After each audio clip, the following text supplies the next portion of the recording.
નમસ્કાર દર્શક મિત્રો, બોટાદ દસ્તક ન્યૂઝમાં આપનું હાર્દિક સ્વાગત છે અને હું છું LD મકવાણા। આપ જોઈ રહ્યા છો બોટાદ દસ્તક ન્યૂઝ। દુકાનની આડમાં ચાલતું કૂટણખાનું ઝડપાયું। સુરત પોલીસે એક સંચાલક 3 ગ્રાહકની ધરપકડ કરી 7 મહિલાને મુક્ત કરાવી। અન્ય સંચાલક દુકાન માલિક વોન્ટેડ।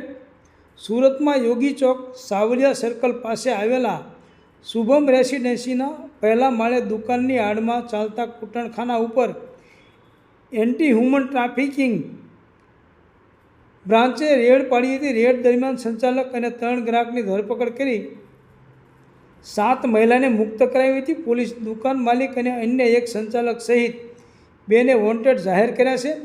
પોલીસ પાસેથી મળતી માહિતી મુજબ ક્રાઇમ બ્રાન્ચની એન્ટી હ્યુમન ટ્રાફિકિંગ યુનિટની ટીમે બાતમી મળી હતી કે યોગી ચોકમાં આવેલી શુભમ રેસિડેન્સીમાં દુકાનની આડમાં કૂટણખાનું ચાલી રહ્યું છે।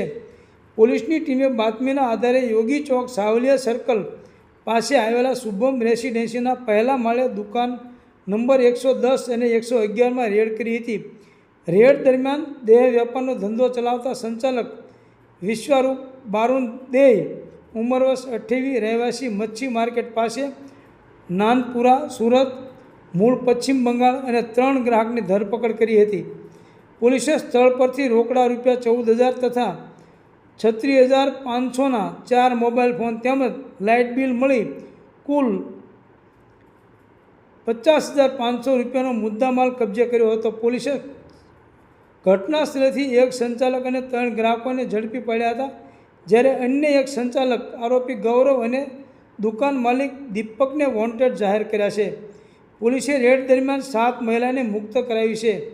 પોલીસે the immoral traffic prevention act અંતર્ગત ગુનો દાખલ કરી વધુ તપાસ હાથ ધરી છે। સૌજન્ય દિવ્યા ભાસ્કર, બોટાદ દસ્તક ન્યૂઝ, LD મકવાણા, બોટાદ।